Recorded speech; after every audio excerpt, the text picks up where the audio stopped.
we're going to be using multiple evaluation forms for speeches. The days that you're giving a speech, you'll be using the forms that are in the workbook, which we'll talk about in a minute. On the dates when you're not scheduled to speak, we'll have you fill out the peer evaluation form here. I emailed this out to you, so you should have a copy of it. You can print multiple copies if you want, or some people just print one and then create them by hand with a regular notebook paper. But I want to go over exactly what I'm expecting with these. And so at the top of the form is typical standard stuff. This is a lot of it is what's on the other evaluation form. This is what you're used to.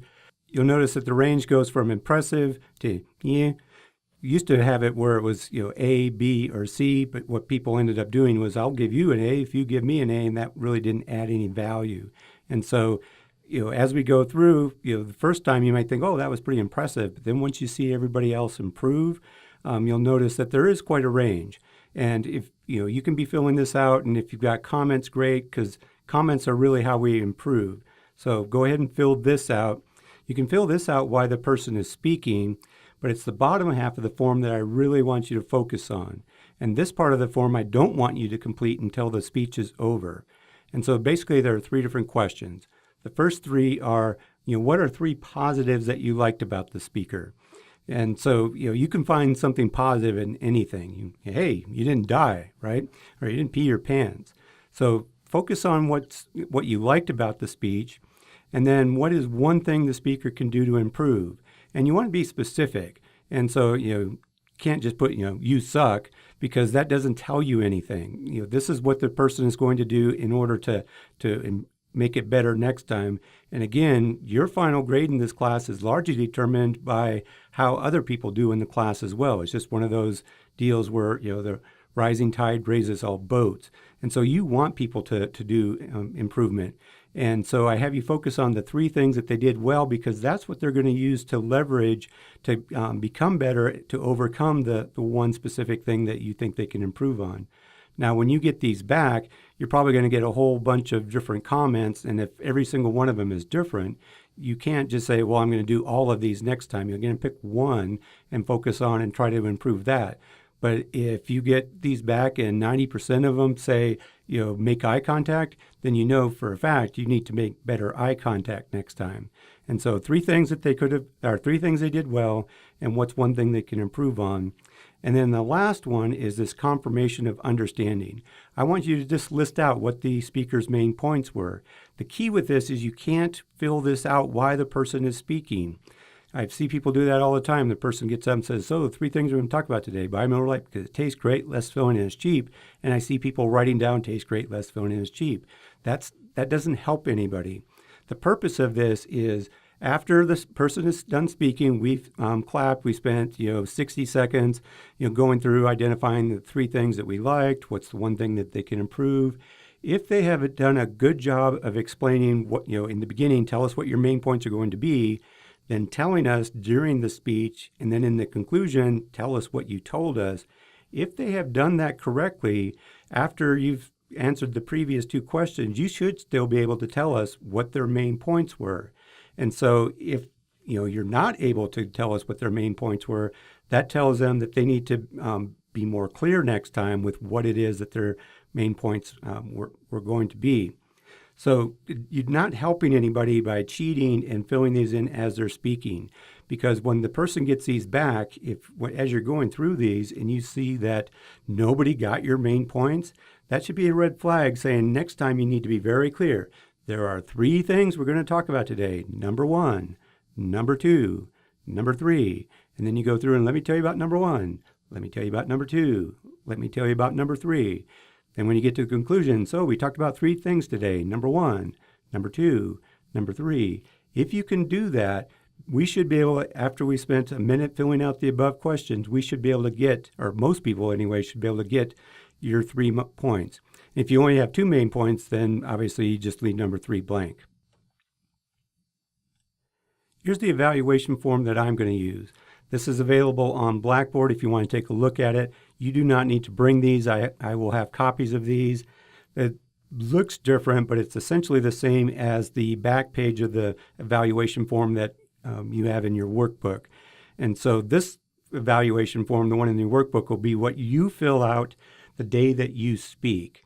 And so the speakers, I want you thinking about focusing on other things other than your speech.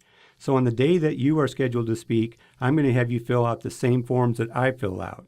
And so I'm going to have you pull one of these out for every speaker that day and focus on trying to evaluate their speech exactly the way that I would be evaluating it. And then when it's your turn to speak, or when I ask for a volunteer and you decide to go, you haven't had time to stress out about your speech. So that's why I have you fill this out. But I use a slightly different form in that the stuff at the top is pretty much identical. So that's not really any different. And we're going to go over each item here in a second. But it's the bottom part, that bottom 20%, that's what's different between my form and the form that's in the workbook. And so I will be completing this form for you, and I'll bring copies of this form, complete it, and you'll get it back. So you don't need to bring any extra copies. But on the day that you do give your speech, you want to make sure that you have your workbook. So I want to go through and tell you about each item and how I grade these speeches. But first I want to remind you that my job is a coach. I'm not going to get in your face like Jillian does, but I'm here to push you to be better, be a better speaker than you think is possible. So it may feel like I'm picking on you, but it's not.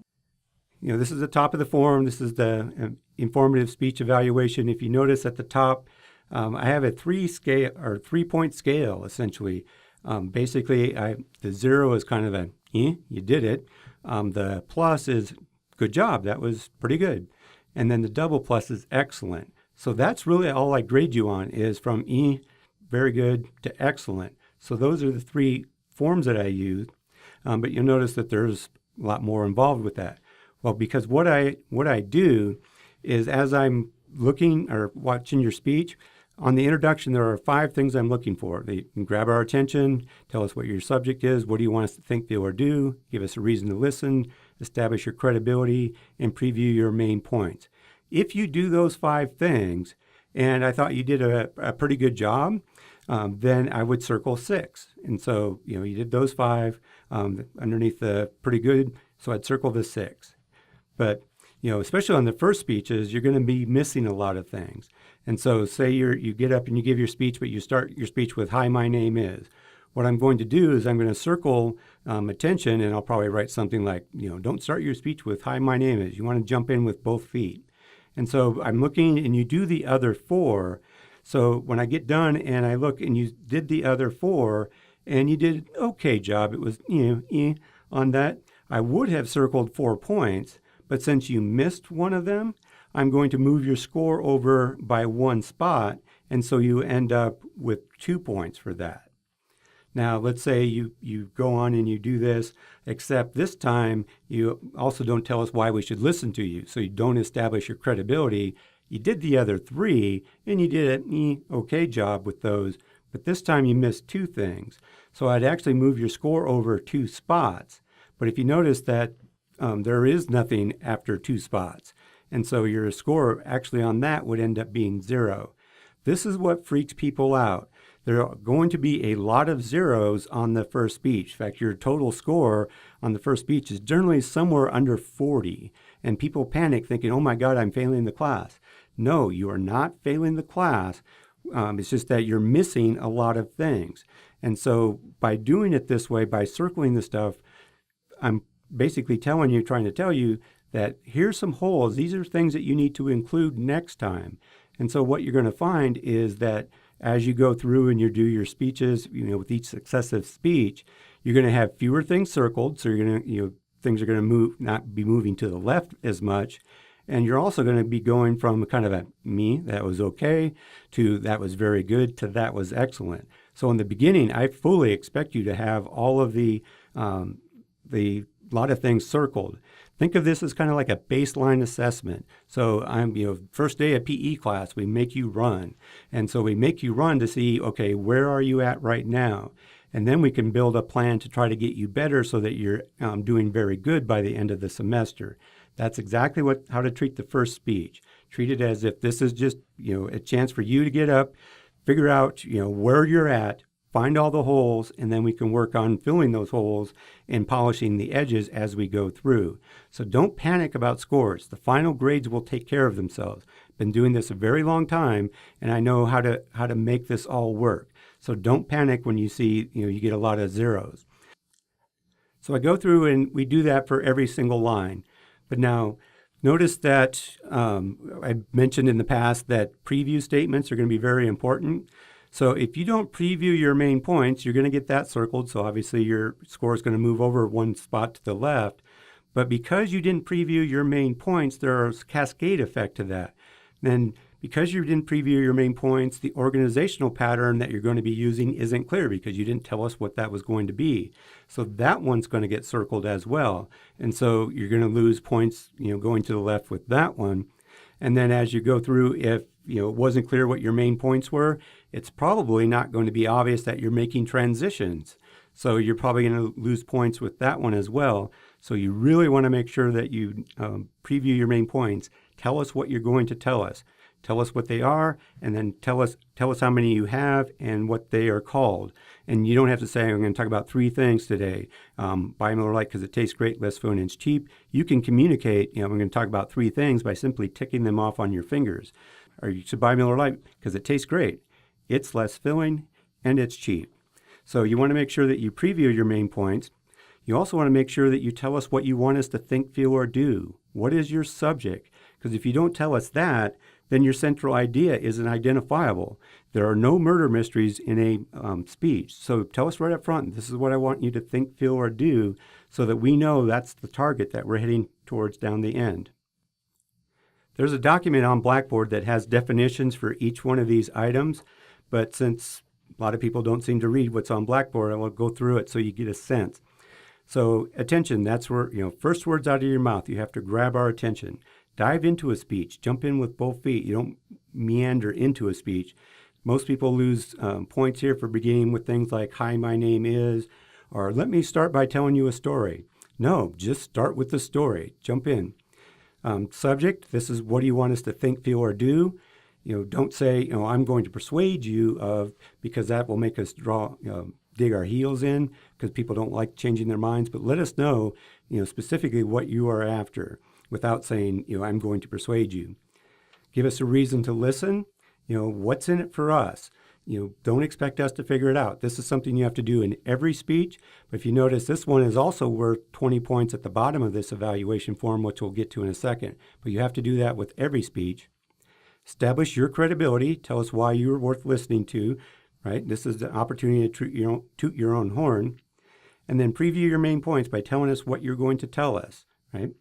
So then we got transitions, and you want to make sure transition statements are how you get from one part of your speech to the next. And so there's a transition between your preview statement and your first main point, and there's a transition between your first main point and your second main point. If you've got 3 main points, it'd be a transition between your second and your third. When you say, in conclusion, or you signal that you're coming to the end, that's essentially the transition into the conclusion.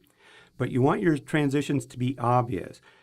Don't be subtle about this and expect us to catch it, because remember, we're not really paying that close of attention. So call attention to the fact that you're changing topics, and you get a slight bump. Whenever there's a change, you get a slight bump in our attention. So this is actually a good thing. Pause. This is where you actually stop, take a breath, maybe stop and take a drink. Right? Force yourself to stop, because we need to digest what you just said. We need to file that away. So this is you waiting for us to all catch up again, and then before you start on your next point. If you want to get maximum number of points for your transitions, you will use internal previews or internal summaries, and those are described in the handout on outlining. Your organizational pattern. Your organizational pattern can be chronological, spatial, cause and effect, problem, solution, or topical. The action speech, the one that we're doing at the very end, you're required to use a modified version of Monroe's motivated sequence, but we'll talk about that after the first round of speeches, because I have a whole lecture on that. That's kind of a different take. But for the most part, you'll use the chronological, spatial, cause and effect, problem, solution, or topical. Make sure that this is clear to us. This will be circled if you don't preview your main points, because I don't know what your organizational pattern is going to be. but we need to know what you're going to cover and in what order. If the subject in the introduction line is circled, this likely will be as well. Again, there are no murder mysteries in a speech. Is it focused? Your desired outcome needs to be surgically precise. What exactly you want us to think, feel, or do. You can't expect us to connect the dots. Supporting materials. You must orally cite at least 2 of your materials. And so smooth just means give us enough information about your source for us to recognize its value without interrupting the natural flow of the speech. This is a lot harder than it looks, so you have to practice it. Name, and you have to drop names. It's typically the author's last name or maybe the name of the organization. You have to give us a date. This is a lot harder than it sounds, and it's not very natural. And you can do this as part of, you can give us the name and the date. You have to give us at least one of those for each, or give us at least one name and one date when you cite your sources. And they can be the same. So you could say, Dr. Kessel said in 2015, so that's both my name and my date. Or you can give one or the other for your source. So you could be talking about something and go along. A study in 2014 found, and then you tell us about that study. And then later in your speech, maybe you said, according to the FBI, and go on. So you can get credit for that. Ideally, you would give us both the name and the date, but sometimes it's not always possible, and it's not the most the smoothest way to deliver it. So that's you just have to do it once. Give us at least one name. Give us at least one date. And then they have to be authoritative. Cite credible sources. Opinions are actually considered very weak. So, research for something strong. If you say that your brother says that Starbucks makes the best coffee, that does count as an oral citation, but I would circle authoritative unless you establish the fact that your brother happens to be a recognized leader in coffee tasting research. Then you would get credit for being authoritative. So in the conclusion is just an echo of your speech. Don't add new information here. You simply tell us what you told us. So you signal the end, make sure it's clear that you're starting your conclusion, repeat your main points, tell us what you told us, and make sure that you keep them in the same order. Think of this as a broken record. You want us to be able to sing the chorus by the time you get to the end of the song. Closure is where you simply bring it together. So this is a tie-in back to your introduction. So if you started with a story, maybe you can conclude the story. If you want us to take some action, maybe describe what it looks like when we're doing that action. But give us something nice and tidy to hold on to and make your introduction or make your conclusion memorable. And then the last thing you want to say is thank you. Don't end your speech with that's my speech or I'm done, because I'll circle this and you'll lose points. Topic selection is pretty much easy, free points. Appropriate means simply that it's not one of the 3 things you're not allowed to talk about. Relevant, you'll get credit for this as long as you're speaking to us in a language that's English that I can understand. Purposeful, people lose points for this one if they're giving an informative speech when the assignment calls for a persuasive speech. This happens sometimes with the third speech, which is the interactive speech. People confuse that and think that it's a how-to speech, and so they just lead us in an activity. No, that's a persuasive speech. You're trying to persuade us to think, feel, or do something. You're just engaging us as part of the process. But if a lot of people have already asked me if their informative speech starts to sound persuasive, that's not that big of a deal. I'm not going to mark you down for that. So now we're down to delivery. Language is simply your word choice, and I just tell people avoid foul language for shock value only. But concrete words are words that describe things that we can sense. So think, what do things look like? What do they smell like? What do they taste like? What do they sound like? What do they feel like? All of those. Vivid means you want to give us lots of detail using concrete language. Don't confuse vividness with the keep it simple stupid. You're only allowed to talk about 2 or 3 main points with 2 or 3 subpoints, so you have to keep it simple. You can't give us the 32 reasons to live at the Regency. But when you're talking about those 2 or 3 things, you want to give us this rich, vivid mental image of what it looks like, what it sounds like, what it tastes like, and so forth. Again, the easier it is for us to call to mind what you're talking about, the more believable you are. So if you give us a real rich example of what it's like to be on an alien spaceship, we may in fact actually believe that you were abducted by an alien. And so you want to use stories. So anytime you can spin your information into a form of a story, people respond to stories and people remember stories much better than they do just here's a fact, here's a fact, here's a fact. Put it into a form of a story. And then jargon is, use language that we can all recognize. That's not industry specific. Sometimes I see this a lot where people start talking about cars or something where, they start, talking about distributors and spokes and all this stuff, and people that, aren't into that don't understand it. So you want to make sure you're speaking the language that everybody can understand. Vocal quality is just, your natural voice. Volume is you have to speak loud enough that everybody can hear. Rate, is it unnaturally slow? Is it unnaturally fast? Again, go with your own rate. Don't try to be somebody you're not. So just speak, normal conversational rate for you. Your tone, does it sound like you're bored? You need to project more energy about your topic than you expect us to give back. And so if you expect us to be at a 4 as far as energy level, you damn well better be at a 6, because if you come in at a 4, we're going to end up at a 2, and we're not going to be that interested in what you have to say. Flow is simply, do you keep your lips moving, while your brain freezes, or do you draw attention to the fact that your brain just froze? And so just keep talking, just natural. Vocal variety means to speak, in an engaged and conversational manner. If you just talk like you normally talk, this will be fine, but it's actually much harder to do when you get up and you start to, pull within your shell. So inflection, make sure you're not monotone. Speak like you actually care about your topic. Pauses mean stop and breathe. Our brain needs time to digest what you're saying. So without breaks, we just get bombarded with this information. We can't absorb anymore. So we just decide to dump what it is you're saying and get rid of everything else and start thinking about what's for lunch. And so plan for these. Maybe plan to take a drink at strategic points in your presentation. Nonverbal delivery, kinesics is a fancy way of saying body language. And so, professional just means, behave in a manner that's consistent with your age in the college setting, right? I don't expect you to be, stuffy. I expect you to be, with age appropriate and setting appropriate. Energy means show some enthusiasm. It's harder than one would think because of our tendency to shrink into our shells when we get nervous. You have to be open to allow other people to see your passion for the subject. Without it, you're simply wasting your time. Confident means do the things your mother taught you. Stand up straight, make eye contact, project, and smile. And then engaging is including the audience. You want to do this with all of your speeches. It's going to be worth 20% of your grade on the third speech, but it's something you want to get used to and include in every single one of your speeches. Eye contact is absolutely essential. And unfortunately, there's no way to fake it.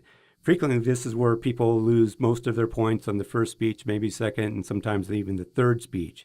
So scanning simply means keep your eyes moving around the room. Don't let them, come to a complete stop at one place. And gaze means keep your head up. I'm looking for about 85% of the time you should be looking directly at the audience, not at your notes, not at the screen, not at the floor, not at the ceiling. They're not your target audience. Linger means you want to pause on individuals long enough to let them know that you are, speaking directly to them, but not so long that it actually starts to feel creepy, right? And so you can't do the lighthouse thing where you're just, scanning across the room. Stop and linger just for a split second or two on each individual. And then inclusive means, did you include everyone? What happens a lot of the time is people will either spend all their time talking directly to me and ignoring everybody else, talking to the opposite corner that I'm in and ignoring everybody else, or talking to their friends. You need to include everybody in the audience. Gestures are simply hand movements and posture. So again, professional, be true to yourself while being appropriate for the college classroom. You want your gestures to be purposeful. There has to be a reason for them. Twirling your hair, clicking your pen to distract from your presentation, those things will cost you points. But you really want to know what these are, because actually eliminating most of these, the unintentional nonverbals that you do, this is what you can do to polish the edges to take you from being a good speaker to being perceived as being a great speaker. Most of the time, when people lose points for this, what they're doing is they're walking back and forth, they're pacing. They don't actually come to a stop. So you want to look like you're actually going somewhere on purpose versus just pacing back and forth. Integrated simply means, do they fit within your speech? You can have the greatest dance moves ever, but if they don't, go to the beat of the song, it looks stupid. And so you really want to make sure that your gestures also match the rhythm of your speech. Utilization of space is the easiest 4 points you can get. I want you to get out from behind the podium or behind the carousel there where the equipment is. And so basically, if you break the edge of the podium, 2 points. If you step forward from the back of the podium, you get 2 points. And you can spend the rest of your time huddled behind the podium if you want, but if you do those 2 things, you get 4 points. As we talked about in class, your visual aids, you have to have a visual aid for every speech. So in design, what I'm looking for is, our audio video clips less than 30 seconds. If not, you'll get a 0 for the visual aid. So what I'm looking for on, clear is the connection between what you're showing us and what you're saying, the point that you're making, is it obvious, or do we really have to stop and think about it? Because again, if we have to stop and think about it, you've lost. Visible means, can everybody see what you're doing? So if you got a small object or something, you want to scan it and project it up on the screen in PowerPoint, or we have a document camera, you can set it on there, which will project it up on the screen. If you're using PowerPoint, you'll lose points here if your font is so small that we can't see it. So make sure that we don't have to strain in order to see what it is that you're doing. Are your visual aids professional? You want to look like you spent some time and effort on your visual aids. People using slideware in amateurish ways, that looks tacky, and you don't want to be tacky. You want to be taken seriously. So on Blackboard, there's a handout for the effective use of using slideware, and we'll talk about it in class as well. Integration means looking like you're in control of your visuals versus the other way around. So preparation, make sure that you have everything turned on, you know how everything works before you start your speech. The most common error is people failing to check the volume when they have a video clip and then start their video clip and the audio is off. So make sure you check the audio. Concealed, this is that concealed, revealed, conceal. So conceal your visual aid until you need it, then reveal it, and then conceal it again so it isn't a distraction. The most common bad example of this is when you have subpoints on your PowerPoint appear at once. So you want to use the animation feature in PowerPoint to make sure that all of your subpoints are hidden until you're ready to talk about them. You don't want us reading ahead of time. You want to look smooth in using your visual aids, and it looks really amateurish if you've got to switch between YouTube and back to your presentation and back to YouTube and so forth. The advantage of PowerPoint is it allows you to embed videos, and there's a video on my YouTube channel that shows you how to do this. That way you don't have to come back, click on it, and we don't have to worry about ads, anything like that on YouTube. So the best way to be smooth with PowerPoint is to take the video and include it, embed it actually into PowerPoint. And then purposeful means, does it fit within the purpose of your speech, or is it simply tacked on?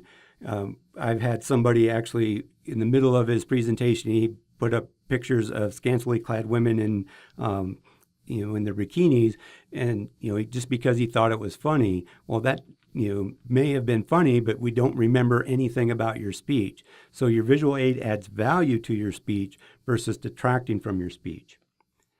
And then the last thing here are notes. Using notes is perfectly acceptable.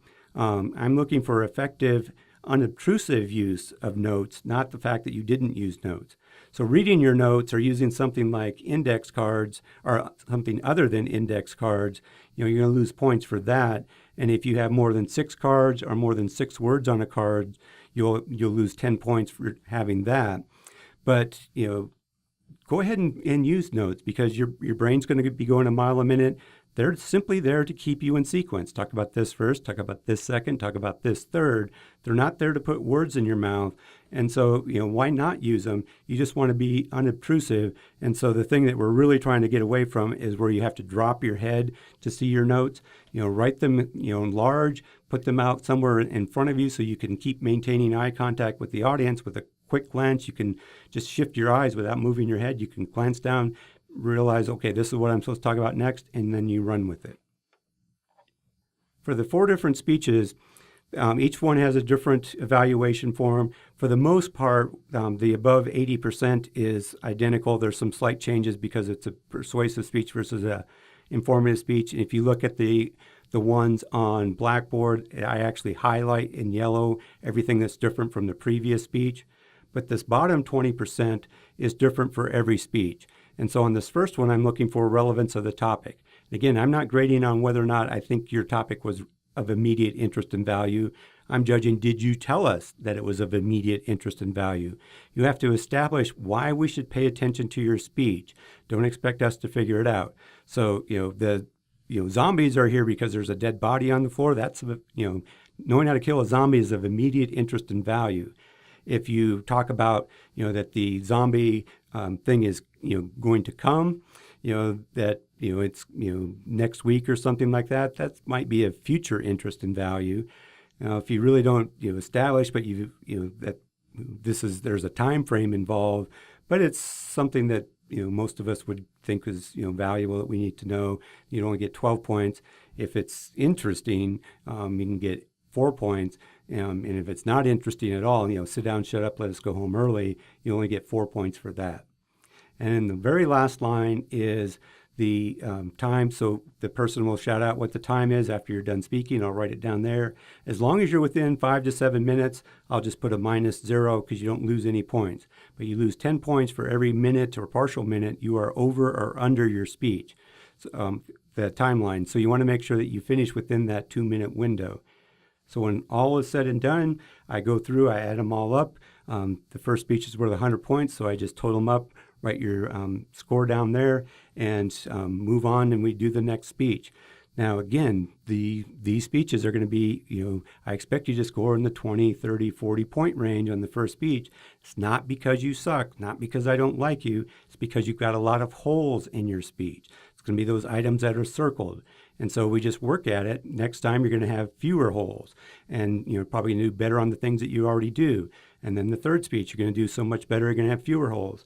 By the last speech, I expect most people are going to be, in the scoring the 3 to 4 range on just about everything and have very few holes. But I don't expect that on the first round of speeches, so you shouldn't as well. So if you watch the grade video that I posted, and if you haven't watched it, I encourage you to go back and watch it. But on the grade video, I talk about that I set the scores at 100%. I expect I'm grading you on the first speech the same way I grade you on the last speech. I fully expect you to try to get to 100%. Are you going to get to 100%? No. But when it comes time to assign final grades, I am much more realistic, and I say, okay, this is a freshman level class. You don't have to score 90% to get an A in this class. But I want you shooting for that top of the mountain, and just have to trust me in the fact that at the end of the semester, everything will work out in the end. And if you keep shooting for the maximum and you do well, the final grades will take care of themselves. And so, if you look at all the stuff that you have to do here, and then all of this stuff has to be done, exceptionally well, to get the double plus, is it possible to get a perfect score? I can tell you that in all the years that I've been teaching this, I've given out exactly 2 perfect scores. And these were situations where the people were, literally standing ovation. People stood up and clapped. So these were phenomenal. A lot of people get 99s. I don't give out many perfect scores, so I'll always find something to nitpick you on. But of course not. You can't expect to be way high up, especially on the first speech. Last speech, yeah, there will be a lot of 80s and 90s, which to me is an A speech. But on this first round of speeches, don't get hung up on what is the score. Focus on what is circled above. What can you do to fix those? And then focus on doing the next speech. That's really what you're after. So think of this first speech as simply, it's a baseline exam to say, okay, this is where you're at. Where can you make the best improvement with the least amount of effort going forward? And as always, if you have questions, please don't hesitate to ask.